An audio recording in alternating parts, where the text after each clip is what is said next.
Hello everyone and welcome to the new video area. This is where I'll be shooting the majority of my videos from now on. Set it up a little bit, trying to make it look as presentable as possible. So, hope you guys like it. I had some of these placards hanging around from a purchase I did a while back over at Blockbuster, and I decided to use them to incorporate them a little bit, kind of dress it up a little bit. So this is my studio, if you will. So the first video I wanted to shoot here was just like a little recap of movies from 2011, but I really don't have a title for the video because I wanted to call it the top 10 sickest movies I've seen in 2011, but some aren't all that sick. Then I wanted to be like the top 10 most disturbing movies I ever saw, but movies that disturb me are very rare. So this list isn't made up of movies that really disturbed me either. So I guess what I'm going to go with is top 10 movies I'm glad I saw in 2011. And these are, of course, in no particular order. I'll touch on each one as I go. Nothing too in depth, but here we go. In 2011, I was glad I got to see the movie Dark Divorce. Now, this is Olaf Ittenbach doing what he does best, bringing the gore. Sometimes people kind of argue that a storyline isn't that solid, but it's solid enough, trust me.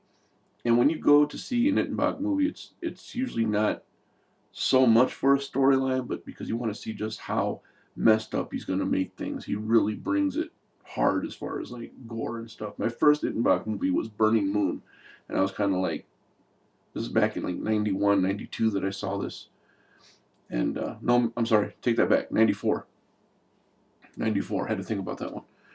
I remember the first time I saw it, I was like, Jesus, what am I looking at? You know, it was like kind of over the top for anything I'd seen then. Violent Shit was right after that. Not an Ittenbach movie, of course, but I started getting slowly exposed to like more gory stuff, a little more hardcore. So, anyways, Dark Divorce is one that I was glad I got to see in 2011. Second one is August Underground Mortem. Now, a lot of you know what this movie's about. Someone asked me to describe it to them. I said, okay, imagine there's these people who go around killing, serial killing, and they do the most fucked up, insane shit to people that you've ever thought of. But they videotaped everything. Now imagine you found that videotape. This is basically what August Underground Mortem is about. Of course, it has the very realistic, very over the top gore scenes, death scenes, murder. The spot that really kind of pushes over the top is the desecration of the corpse of the 7-year-old girl in the bathtub.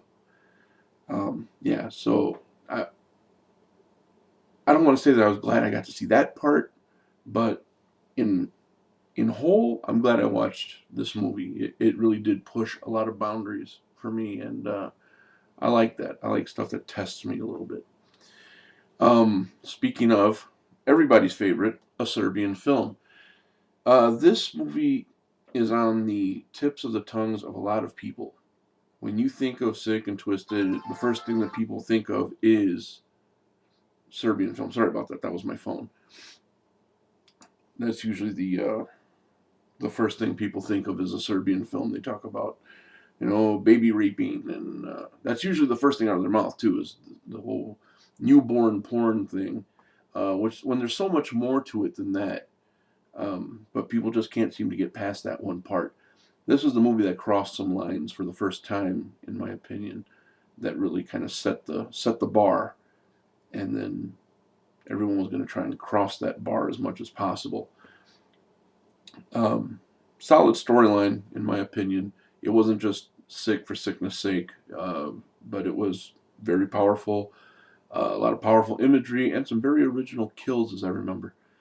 Um, Next up, Angel's Melancholy. How Angel's Melancholy? Did I say that right? I said it right. How often do you watch a movie where you can't understand a word anyone's saying, but you're just so locked into the movie you can't stop watching it? That's what Angel's Melancholy was for me.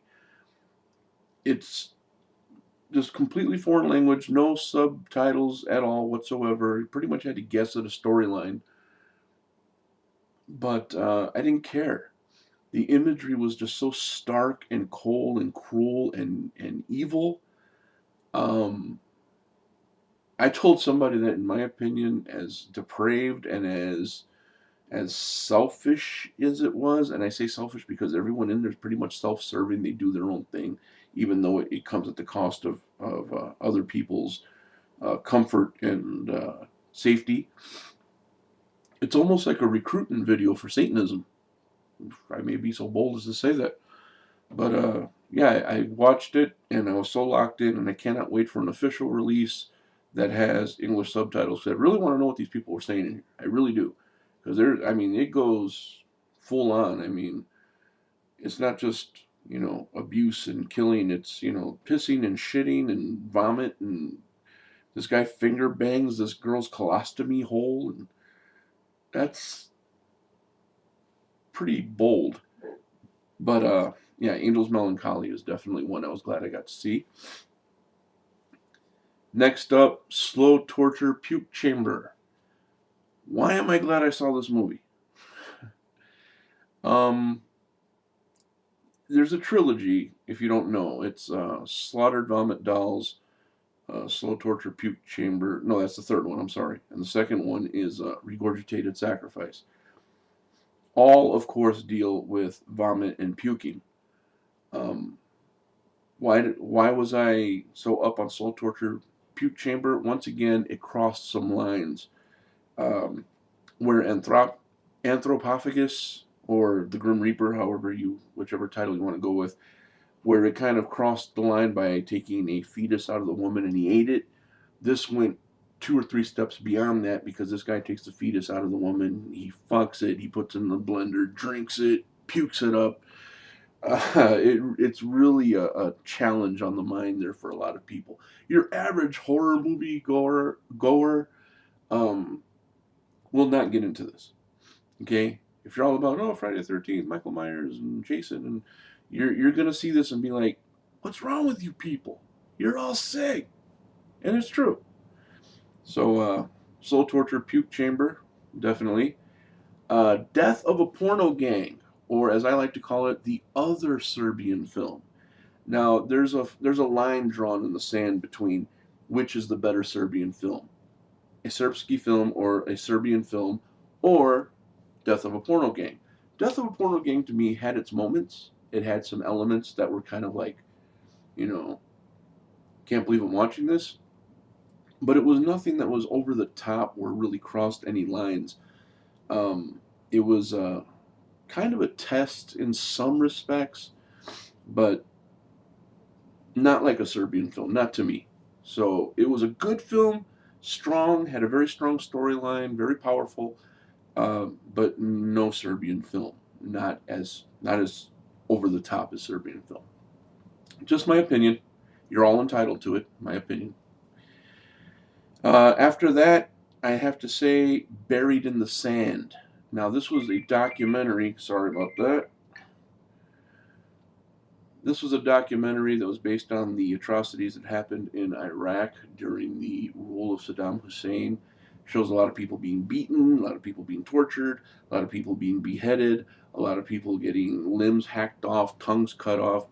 Um, and I guess the two most unnerving parts about this video is, one, it's all very fresh. It's all very new stuff. This isn't stuff that happened in World War II, World War One, Vietnam. This is stuff that happened within the past 5 or 10 years. I had done a review of it one time and stated that you have to kind of think that some of the people you see being killed, especially Americans and such, well, anyone in that video, not just Americans, but anyone being killed in that video, there's people right now as we speak that are mourning that death still. Um, it's that fresh and that new. So, but that's one aspect that was kind of unnerving. The other unnerving part was not so much the gore or the atrocities that you see, but the children in it, and their mindset on how they are just eager to become martyrs for their country, to die for their country, to to get into paradise by doing the suicide bombings and the killings, and it's almost like, coloring in a coloring book for them. It's just normal for them. And with that kind of mindset, it's kind of like, wow, man, there's no stopping them if they want to achieve a certain goal, if they already have the kids convinced that that's the way to do things. So those were the two factors that were a little kind of like, oh wow, man, it's really kind of made me think. Buried in the Sand, definitely one to check out if you're into the true death scene and if you want to learn a little bit more about behind the scenes stuff in Iraq. Okay, and now we're getting into the final three, and these final three are not so much disturbing, but they were really, really good movies, and I was really glad I got to see them in 2011. I got a little bit of a cold, if you haven't noticed by now. Nose keeps getting stuffed up. Sorry. But the first one is I Saw the Devil. This was done by the same gentleman who did Old Boy. But this was brutal, cold, cruel. Basically about a guy who chases down a serial killer who killed his fiancée, and instead of just killing him outright to exact his revenge, he tortures him. I mean, he finds him, beats him, breaks things on him, cuts him, cuts through tendons on his ankles, and then lets him get away, and then he chases him down again and does it again and does it again and does it again. Kind of shows like that stark human nature, I guess. But very strong film, very powerful, very cool movie. The next one, the second to last one, is The Untold Story. Now, this is not a new movie, but I've heard so much about it, and I finally hunted down a copy of it over the past year, and finally sat down and watched it. And I have to say, when it comes to true crime, movies based on true events, this is one that is like right up on top. This really good, really strong storytelling, really strong graphics. I think the part that was kind of like the most powerful scene was when he slaughters the whole family, when he shows him going through like all the kids and the wife and the husband, and he's just chopping people up and cutting throats, and it gets pretty wild. And they throw a little hint of cannibalism in there too, which is kind of neat. So The Untold Story was definitely one I was glad to see. Golly, nobody calls until I start recording. Always happens. Always happens. I sat by this phone all day. Nobody called. Now I make a video. Hey, what you doing? Okay, and the final one, and this was kind of like, I'd have to say, not weak, but the weakest of the bunch, and still a very strong contender, is Necromentia. Now, it's kind of an odd movie because it kind of starts at the end, works its way backwards. Everybody you encounter, it shows how that person got there by going backwards, and it's basically based on people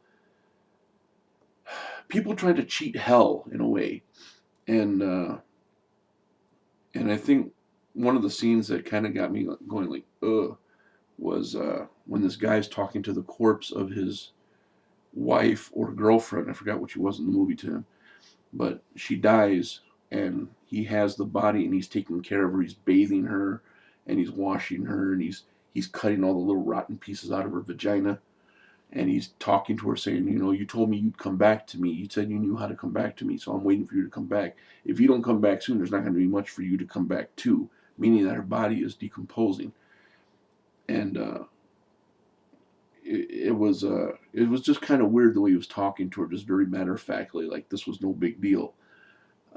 Telling her things like, you may feel a little bellyache when you come back. That's because, everything's being eaten up inside of you, but it'll heal as when you reoccupy your body.